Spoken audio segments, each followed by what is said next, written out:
After 20 Years by O. Henry. The policeman on the beat moved up the avenue impressively. The impressiveness was habitual and not for show, for spectators were few. The time was barely 10 o'clock at night, but chilly gusts of wind with a taste of rain in them had well nigh depeopled the streets. Trying doors as he went, twirling his club with many intricate and artful movements, turning now and then to cast his watchful eye adown the Pacific thoroughfare, the officer with his stalwart form and slight swagger made a fine picture of a guardian of the peace. The vicinity was one that kept early hours. Now and then you might see the lights of a cigar store or of an all-night lunch counter, but the majority of the doors belonged to business places that had long since been closed. When about midway of a certain block, the policeman suddenly slowed his walk. In the doorway of a darkened hardware store, a man leaned with an unlighted cigar in his mouth. As the policeman walked up to him, the man spoke up quickly. "It's all right, officer," he said reassuringly. "I'm just waiting for a friend. It's an appointment made 20 years ago. Sounds a little funny to you, doesn't it? Well, I'll explain if you'd like to make certain it's all straight. About that long ago there used to be a restaurant where this store stands, Big Joe Brady's restaurant." "Until 5 years ago," said the policeman. "It was torn down then." The man in the doorway struck a match and lit his cigar. The light showed a pale, square, jawed face with keen eyes and a little white scar near his right eyebrow. His scarf pin was a large diamond, oddly set. At this point, you can stop for a minute. You can go ahead and push pause and answer the following questions on setting, and make sure you write in the margins. 20 years ago tonight, the man said, I dined here at Big Joe Brady's with Jimmy Wells, my best chum, and the finest chap in the world. He and I were raised here in New York just like two brothers, together. I was 18 and Jimmy was 20. The next morning I was to start for the West to make my fortune. You couldn't have dragged Jimmy out of New York. He thought it was the only place on earth. Well, we agreed that night that we would meet here again exactly 20 years from that date and time, no matter what our conditions might be or from what distance we might have to come. We figured that in 20 years each of us ought to have our own destiny worked out and our fortunes made, whatever they were going to be. Sounds pretty interesting, said the policeman. Rather a long time between meets, though, it seems to me. Haven't you heard from your friends since you left? Well, yes, for a time we corresponded, said the other. But a year or two after, we lost track of each other. You see, the West is a pretty big proposition, and I kept hustling around over it pretty lively.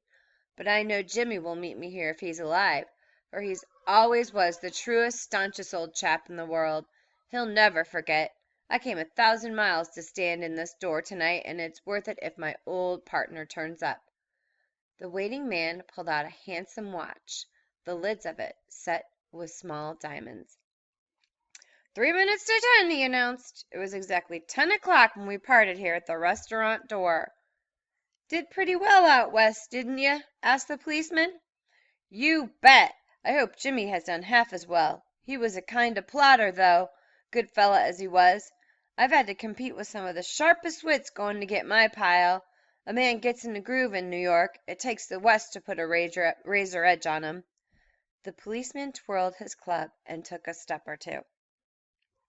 As the slides change, you may stop or pause the story and go ahead and answer the questions on each one of the literary elements. Whenever you need to, go ahead and stop and do this in the margins of your story. I'll be on my way. Hope your friend comes around all right. Gonna call time on him sharp? I should say not, said the other. I'll give him half an hour at least. If Jimmy is alive on earth, he'll be here by that time. So long, officer. Good night, sir, said the policeman, passing along his beat, trying doors as he went. There was now a fine, cold drizzle falling, and the wind had risen from its uncertain puffs into a steady blow. The few foot passengers astir in that quarter hurried dismally and silently along with coat collars turned high and pocketed hands. And in the door of the hardware store, the man who had come 1,000 miles to fill an appointment, uncertain almost to absurdity, with the friend of his youth, smoked his cigar and waited. About 20 minutes he waited, and then a tall man in a long overcoat, with collar turned up to his ears, hurried across from the opposite side of the street.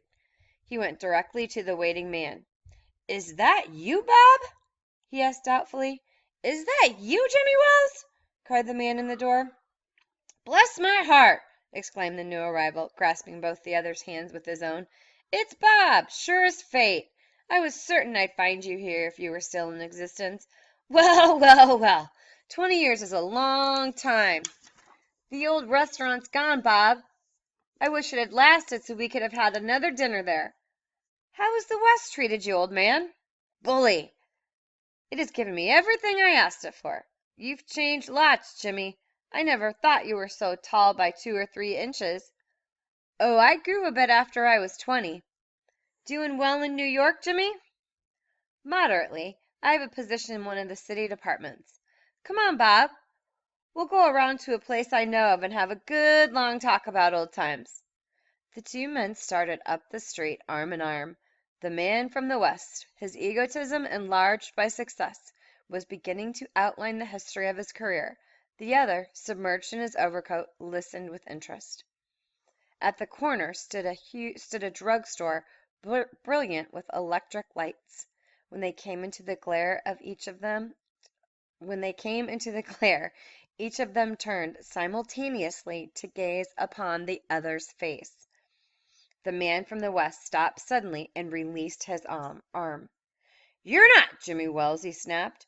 "20 years is a long time, but not long enough to change a man's nose from a Roman to a pug."